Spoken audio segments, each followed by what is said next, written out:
S K super TMT, the long life TMT.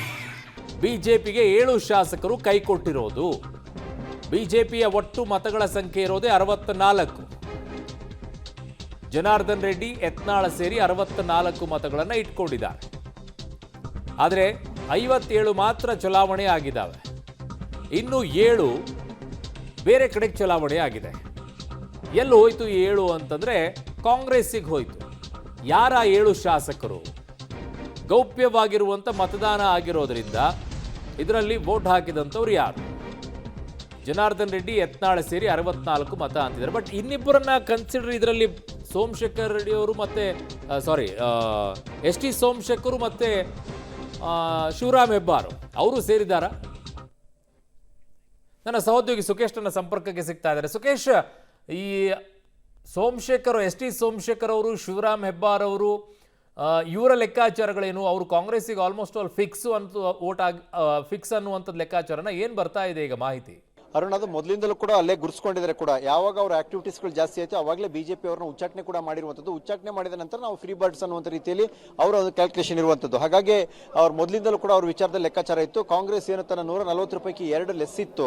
ಅಂದರೆ 135 ಶಾಸಕರು ಇದ್ರು, ಮತ್ತೆ 3 ಪಕ್ಷೇತರಿದ್ರು, ಮತ್ತೆ ಅವ್ರದ್ದು ವಿನಯ್ ಕುಲಕರ್ಣಿ ಅವರು ಮತ್ತು ಡಿ ಸುಧಾಕರ್ ಅವರು, ಅಂದರೆ ಒಂದು ಅವರು ಡೆತ್ ಆಗಿದ್ರು, ಮತ್ತೊಂದು ಅನರ್ಹತೆ ಆಗಿತ್ತು. ಹಾಗಾಗಿ ಅದು 140ರಲ್ಲಿ 2 ಮೈನಸ್ ಅಂದರೆ ಇವರಿಬ್ರು ಸೇರಿ ಮತ್ತೆ 140 ಅನ್ನುವಂಥ ಲೆಕ್ಕವನ್ನು ಇಟ್ಕೊಂಡಿದ್ರು.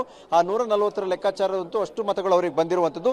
ಜೊತೆಗೆ ಅಡಿಷನಲ್ ಈಗ ಜೆಡಿಎಸ್ ಇಂದ 4 ಬಂದಂಥದ್ದು ಇರ್ಬೋದು, ಅಥವಾ ಬಿಜೆಪಿ 7 ಬಂದಂತಿರ್ಬೋದು, ಇವೆಲ್ಲ ಕೂಡ ಅಡಿಷನಲ್. ಆದರೆ ಬಹಿರಂಗವಾಗಿ ಬಾವುಟವನ್ನು ಆರಿಸುವಂಥವ್ರು ನಾವು ಕಾಂಗ್ರೆಸ್ಗೆ ವೋಟ್ ಹಾಕ್ತೀವಿ ಅಂತ ರೆಸಾರ್ಟ್ಗೆ ಹೋದಂಥವ್ರು.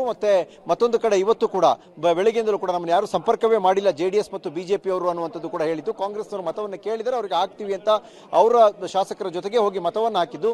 ಇವೆಲ್ಲವೂ ಕೂಡ ಒಂದು ರೀತಿ ಡಿಕ್ಲೇರ್ಡ್, ಅಂದ್ರೆ ನಮ್ದಂತೂ ಸ್ಪಷ್ಟತೆ ಇದೆ, ನಾವು ಬಿಜೆಪಿಯಲ್ಲಿ ಇಲ್ಲ, ಕಾಂಗ್ರೆಸ್ ಜೊತೆಗೆ ಇದೀವಿ ಅನ್ನೋದನ್ನ ಅವರು ತೋರಿಸೋ ಪ್ರಯತ್ನ ಮಾಡಿದ್ರು. ಅರುಣ್, ಓಕೆ ಸುಖೇಶ್, ಹಾಗಿದ್ದಾಗ ಈ ವಿಚಾರದಲ್ಲಿ ಈಗ 7 ಹೇಗೆ ಕನ್ಸಿಡರ್ ಆಗುತ್ತೆ ಅನ್ನುವಂಥದ್ದು ಬಿಜೆಪಿಯಲ್ಲಿ ಕೇಳಿ ಬರ್ತಾ ಇರೋದು. ಇಲ್ಲ 7 ಆಗಿಲ್ಲ, 3 ಕ್ರಾಸ್ ಔಟ್ ಆಗಿದೆ, ಒಂದು ಹೊರಟೋಗಿದೆ, ನಮ್ದು ಕನ್ಸಿಡರ್ ಆಗಿಲ್ಲ ಅನ್ನುವಂಥದ್ದನ್ನು ಹೇಳ್ತಾ ಇದ್ದಾರೆ. ಸುಖೇಶ್, ಖಂಡಿತ ಈ ಗೊಂದಲ ಇರೋದು, ಯಾಕಂದ್ರೆ ಅಂತಿಮವಾಗಿ ಎಲ್ಲವೂ ಕೂಡ ಬಹಿರಂಗವಾಗಬೇಕಾಗಿರುವಂಥದ್ದು ಎಷ್ಟು ಕ್ರಾಸ್ ವೋಟಿಂಗ್ ಸ್ಪಷ್ಟ ಆಯಿತು ಅನ್ನುವಂಥದ್ದು.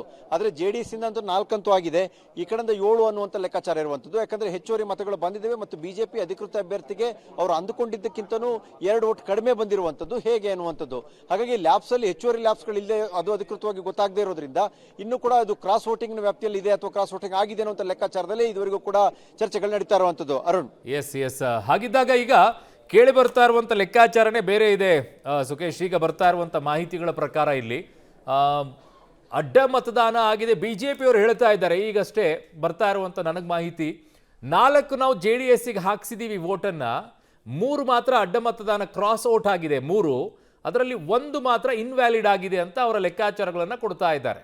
ಸುಖೇಶ್, ಬಿಜೆಪಿಯಿಂದ ಈಗಷ್ಟೇ ಬರ್ತಾ ಇರುವಂಥ ಮಾಹಿತಿ ನನಗೆ 4 JDS-ಗೆ ನಾವು ವೋಟ್ ಹಾಕಿಸ್ಬಿಟ್ಟಿದ್ದೀವಿ, 3 ಕ್ರಾಸ್ ಔಟ್ 3 ಕ್ರಾಸ್ ವೋಟಿಂಗ್ ಆಗಿದ್ರೆ 4 ಇವ್ರು ಹಾಕಿದ್ರೆ ಹಾಗಾದ್ರೆ ಜೆಡಿಎಸ್ ನಿಂದಲೇ ಹೆಚ್ಚುವರಿಯಾಗಿ ಕ್ರಾಸ್ ಔಟ್ಗಳು ಆಯ್ತಾ ಅನ್ನುವಂಥ ಪ್ರಶ್ನೆಗಳು ಉದ್ಭವಿಸುತ್ತೆ ಇವ್ರು ಹೇಳೋ ಲೆಕ್ಕದಲ್ಲಿ. ಆದ್ರೆ ಇವ್ರು ಹೇಳೋ ಲೆಕ್ಕದಲ್ಲೇ ಎಲ್ಲವೂ ಆಗಿದೆ ಅಂತ ಹೇಳಲಿಕ್ಕೂ ಕೂಡ ಸಾಧ್ಯ ಇಲ್ಲ. ಇಲ್ಲಿ ಯಾರಾದ್ರೂ ಕ್ರಾಸ್ ವೋಟಿಂಗ್ ಮಾಡಿದ್ರ ಅನ್ನುವಂಥದ್ದು ಕೂಡ ಪ್ರಶ್ನೆ, ಅಥವಾ ಅಲ್ಲಿ ಲ್ಯಾಬ್ಸ್ ಆಗ್ಲಿಕ್ಕೆ ಕಾರಣವಾದವರು ಯಾರು ಅನ್ನೋದು ಕೂಡ ಪ್ರಶ್ನೆ ಆಗುತ್ತೆ. ಹಾಗಾಗಿ ಎರಡೂ ಕಡೆಯಲ್ಲೂ ಕೂಡ ಕ್ರಾಸ್ ವೋಟಿಂಗ್ ಮತ್ತು ಲ್ಯಾಬ್ಸ್ಗೆ ಸಂಬಂಧಪಟ್ಟಂಗೆ ಯಾರ್ಯಾರು ಎಷ್ಟೆಷ್ಟು ಲ್ಯಾಬ್ಸ್ ಆಯ್ತು ಅಥವಾ ಕ್ರಾಸ್ ವೋಟಿಂಗ್ ಆಯ್ತು ಅನ್ನೋದು ಕೂಡ ಪ್ರಮುಖವಾಗುತ್ತೆ.